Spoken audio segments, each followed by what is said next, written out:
নবী সাল্লাল্লাহু আলাইহি ওয়াসাল্লামের জন্মের আগেই তার বাবা চলে যান, ইতিম মুহাম্মদ সাল্লাল্লাহু আলাইহি ওয়াসাল্লাম। তার মা আমিনা 6 বছর বয়সে ইন্তেকাল করেন। সিচুয়েশন বুঝতে পারছেন? 6 বছর একটা বাচ্চার বাবাও নাই মাও নাই। তার দাদা আব্দুল মুত্তালিব তাকে সাথে রাখেন, খুব আদর করেন, খুব মহব্বত করেন, যেখানে যান সাথে করে নিয়ে যান। তিনি নেতা মানুষ, তার পাশের চেয়ারে তাকে বসতে দেন, বলেন আমার এই নাতি একদিন সাইয়্যেদ হবে, নেতা হবে, এই কথা বলেন। তিনি ইন্তেকাল করলেন 8 বছর বয়সে। তারপরে দায়িত্ব পেলেন চাচা আবু তালেব। নাম কি? এই 8 বছর বয়স থেকে নিয়ে নবী সাল্লাল্লাহু আলাইহি ওয়াসাল্লাম নবী হয়েছেন 40 বছর বয়সে, আর মক্কায় ছিলেন 13 বছর, প্রায় 53 বছর। প্রায় 53 বছর পর্যন্ত, 8 থেকে 53 বছর পর্যন্ত, এই যে লম্বা সময় চাচা আবু তালেব নবী সাল্লাল্লাহু আলাইহি ওয়াসাল্লামকে পাহাড়ের মতো প্রোটেক্ট করেছেন, পাহাড়ের মতো।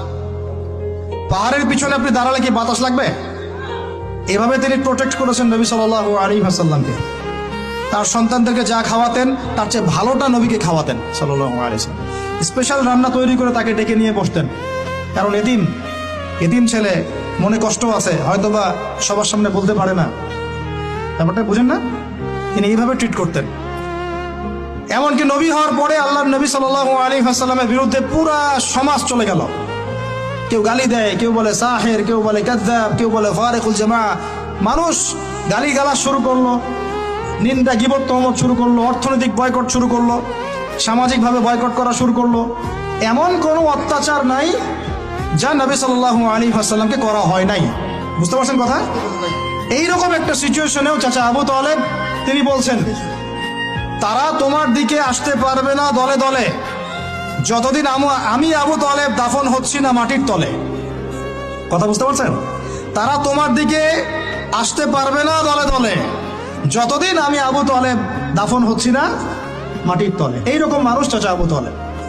মানে আমরা যারা এখানে উপস্থিত আছি, বাংলাদেশে 16 কোটি মুসলমান, সারা বিশ্বের যে এত কোটি মুসলমান, তার মধ্যে বেশিরভাগ মানুষকে যদি আপনি এক পাল্লায় রাখেন, চাচা আবু তালেবের অবদানটাকে আরেক পাল্লায় রাখেন, ওই পাল্লা ভারী হবে ইনশাআল্লাহ। কিন্তু শেষ পর্যন্ত চাচা আবু তালেব কালিমা লা ইলাহা ইল্লাল্লাহ পড়তে পারলেন না। কথা কি বুঝতে পারতেছেন ভাই?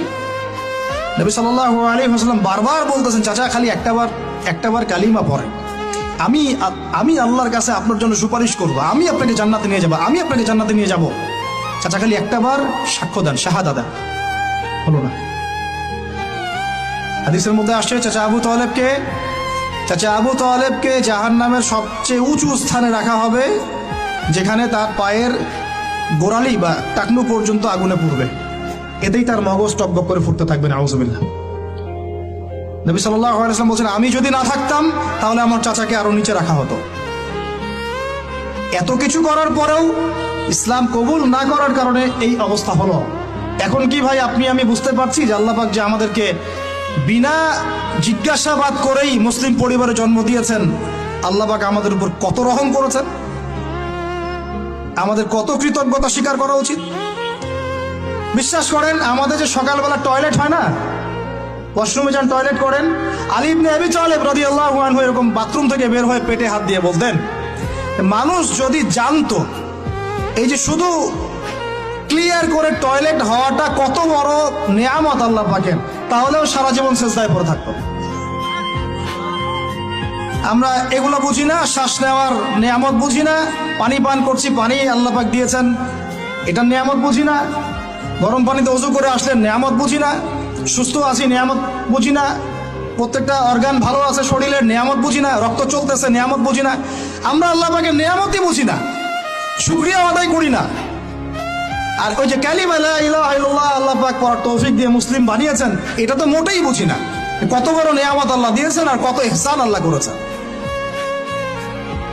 এইটা জাস্ট আজকের লেকচার শুনে বুঝে বাসায় চলে যান, তাহলে ইনশাআল্লাহ আপনার একটা কৃতজ্ঞতাপূর্ণ হৃদয় সৃষ্টি হবে, এবং এই হৃদয়টা সৃষ্টি হলে পরে